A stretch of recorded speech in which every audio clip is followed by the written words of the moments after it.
keberhasilan itu datang kepada orang yang terus mencoba, gagal, bangkit lagi, dan terus mencoba. Dengan begitu kita mendapat pengalaman yang berarti dari suatu proses yang mengantarkan kita ke satu titik tangga keberhasilan.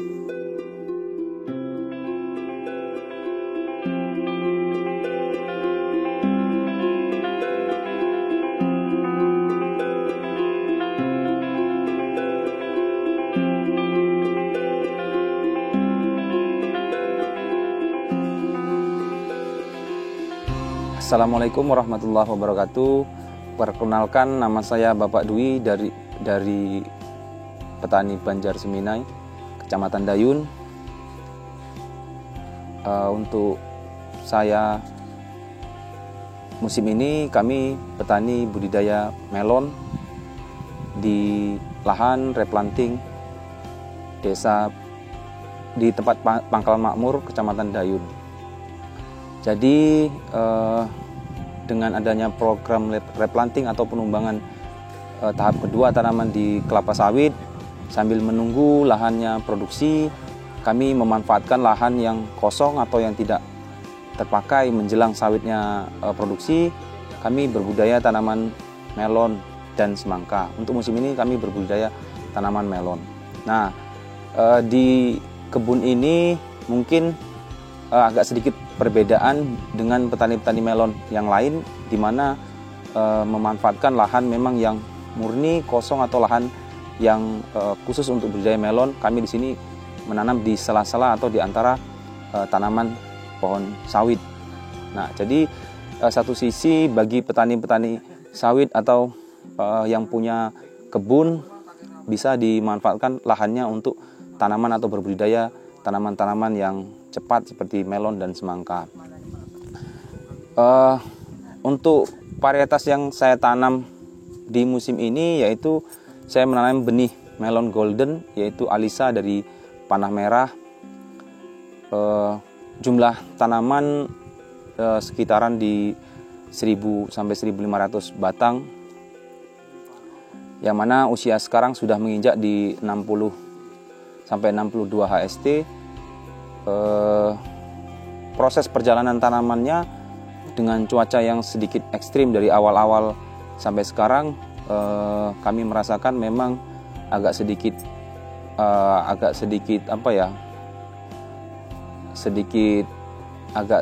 terkendala dengan cuaca, karena di mana tanaman-tanaman musiman sangat rentan terhadap cuaca yang ekstrim atau perubahan yang sangat cepat dari panas ke hujan. Tapi dengan bibit atau benih yang memang bisa tahan terhadap itu, yaitu dengan benih Alisa, kami berkesimpulan untuk musim ini cukup handal atau cukup mumpuni tanamannya dengan cuaca yang sedikit ekstrim. Nah, untuk nutrisi kami pakai yaitu dengan pupuknya Lowing, dengan nutrisi kocoran ataupun siraman. Kemudian untuk nutrisi kami spray, kami menggunakan SAS. Nah, dengan perpaduan nutrisi dan benih yang mumpuni, kami harapan dan memang terasa sekali hasil sangat menjanjikan untuk berbudidaya melon di sela-sela tanaman kelapa sawit menjelang tanaman sawitnya untuk produksi.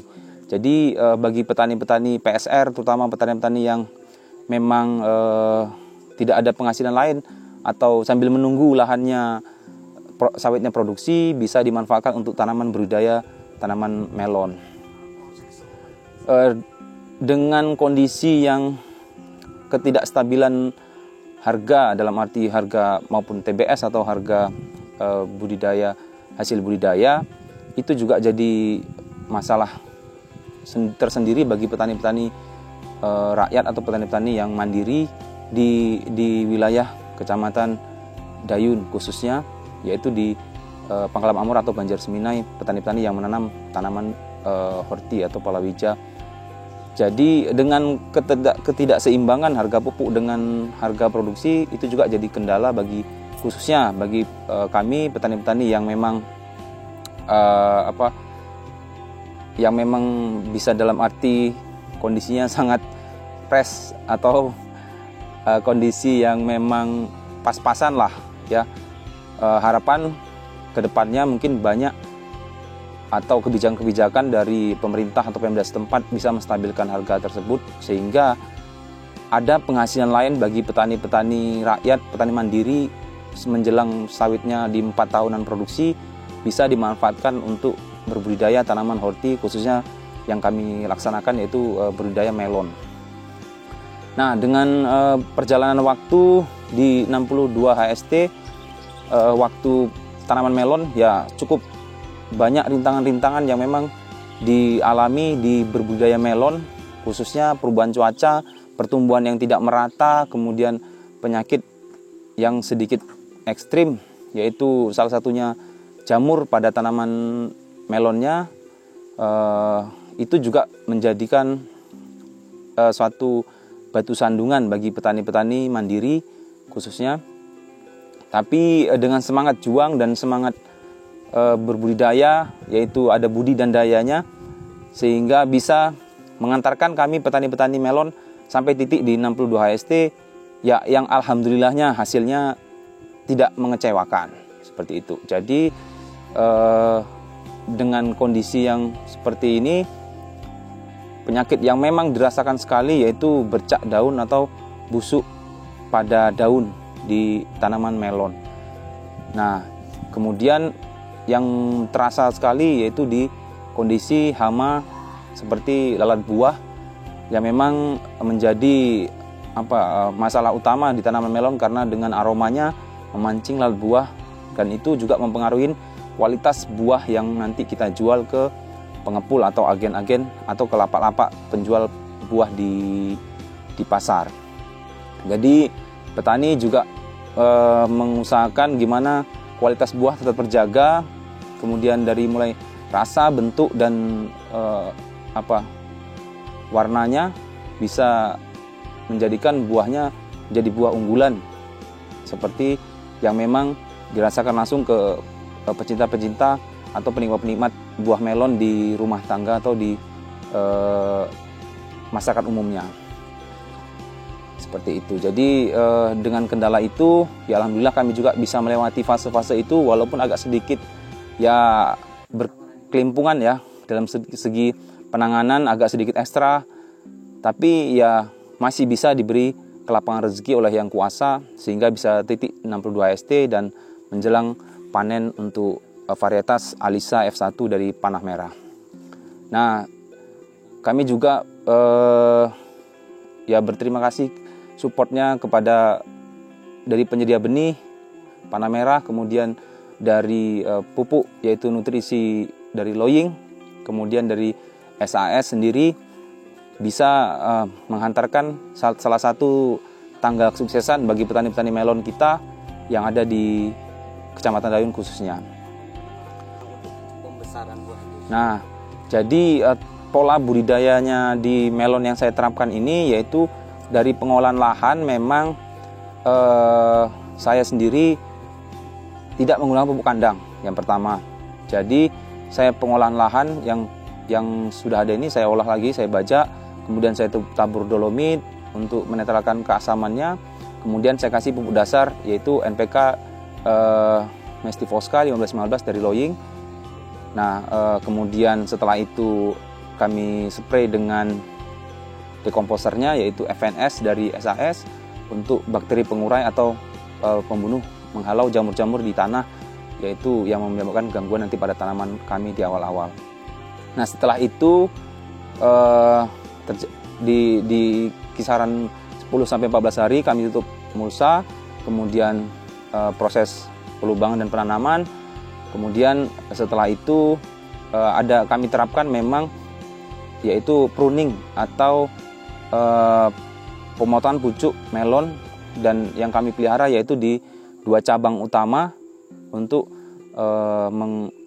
memfokuskan pertumbuhan dan hasil yang maksimal, yaitu kami usahakan memang dengan 1 batang kami pelihara 2 cabang, dan dari 2 cabang kami juga menerapkan 1-2 buah. Jadi ada memang beberapa tanaman yang memang mampu dengan 1 batang 3 buah, yaitu lolos grade afkir dari pasar, yaitu di atas 1,5. Jadi dengan itu hasil yang bisa maksimal. Untuk pupuk pembesaran, yaitu kami menggunakan untuk di pupuk kocoran, kami menggunakan pupuk Mesti hijau atau Mesti paten hijau, kemudian KNO3, dan itu yang kami kocorkan. Dan untuk pembesaran di spray kami menggunakan Dopstar dan Big Joss dan KMB, Keman Buah. Nah, itu untuk pembesaran dan membuat rasanya lebih manis atau pas pada saat nanti kami panen. Dan tidak lupa juga untuk menebalkan kulit di tanaman, atau pada saat supaya tanaman lebih kuat kami spraykan Mesti KP dari Loying, serta kami spraykan juga Saka dari SAS yang mengandung kalsium dan silika, sehingga kulitnya lebih tebal dan lebih kuat terhadap gigitan atau serangan dari lalat buah. Seperti itu.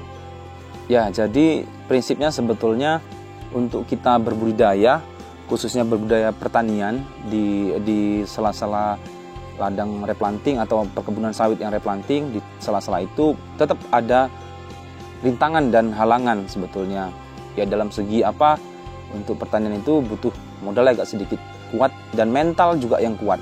Karena kalau untuk mental ini pribadi kita sendiri melihat teknik berbudidaya atau melihat tanaman itu seperti apa gitu ya. Jadi kita memang tetap harus mengibaratkan berbudidaya tanaman itu ya seperti kita memelihara anak sendiri gitu. Jadi butuh kasih sayang dan perhatian khusus untuk tanaman menjelang di detik-detik atau dari awal sampai panen di sekitar 60-70 hari. Jadi itu butuh ekstra dan memang tidak bisa lengah. Nah, butuh semangat juang yang kuat untuk di dunia pertanian, walaupun sekarang pertanian itu sangat tidak dilirik bagi kaum-kaum milenial, khususnya generasi-generasi kedua di wilayah daerah transmigrasi dulunya di sini di Kecamatan Dayun. Tapi dengan beberapa contoh kita bangkitkan lagi pertanian di daerah sini, memberi contoh, memberi gambaran kepada petani-petani pemula yang ingin memang ya ataupun yang mau bercocok tanam, bahwasanya itu bisa ya. Jadi jangan kendor, tetap semangat untuk berbudidaya walaupun itu pekerjaan yang kotor atau yang memang tidak presisi lah, atau tidak yang memang tidak dibanggakan untuk ini. Tapi yang paling membanggakan sebetulnya dalam dunia pertanian ini kepuasan kita dalam berbudidaya, kemudian lebih kepuasan dalam arti kita dari awal menanam hingga sampai panen kita bisa lebih puas melihat prosesnya. Nah, kalau kesuksesan itu sebetulnya hadir atau hasil dari proses tersebut. Jadi ya tujuan kita untuk berhasil, tapi kalau kita tidak melewati prosesnya juga itu tidak berarti apa-apa. Nah, intinya jalani prosesnya dengan ikhlas, dengan ketekunan, insya Allah hasilnya juga pasti tidak berkhianat lah, tidak berbohong. Nah, itu intinya seperti itu. Jadi kalau untuk yang budidaya saya tanam, memang ini saya juga berbudidaya melon baru ini juga sekali. Ya, jadi yang kami tanam sekitaran 1000 sampai 1500 batang. Nah, dengan segala percobaan-percobaan yang sedikit ekstrim mungkin ya bagi petani yang memang ada lanjaran, semi lanjaran ataupun yang telasar gitu ya. Telasar itu kita biarkan seperti semangka. Nah, semua ada kelebihan dan kekurangan, tergantung kita gimana mensiasatin atau teknik kita di lapangan.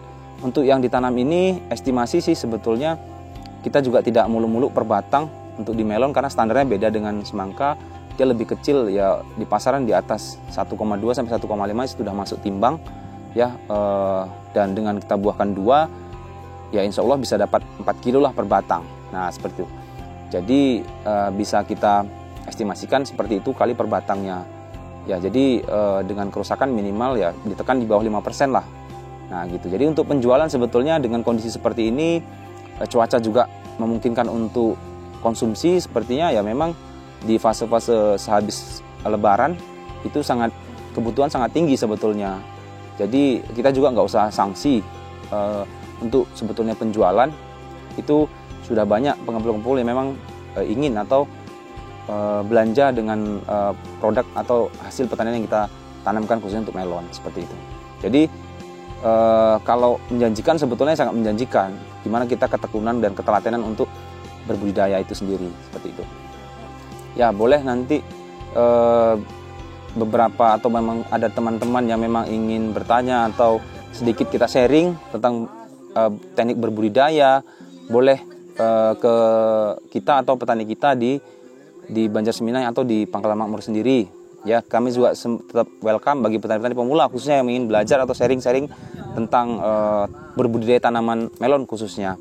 Nah, kalau untuk saya sendiri, yaitu bisa menghubungi kita di Toko Sri Rezeki Tani, kilometer 65 Banjarseminai, atau kontak saya di WA boleh atau di telepon di 0852 71 60 5060, seperti itu. Jadi sebetulnya profesi apapun kita untuk proses keberlangsungan perjalanan hidup sebetulnya semua bagus gitu ya. Jadi tergantung kita menilai dari segi mananya gitu loh. Termasuk punya visi dan misinya mau dibawakan seperti apa. Jadi kalau untuk segi pangan sebetulnya itu sebetulnya sangat menjanjikan, dimana kalau kita lihat angka statistik memang semakin tahun penurunan angka menjadi petani itu sangat kecil sekali ya. Sementara kebutuhan jumlah manusia semakin banyak.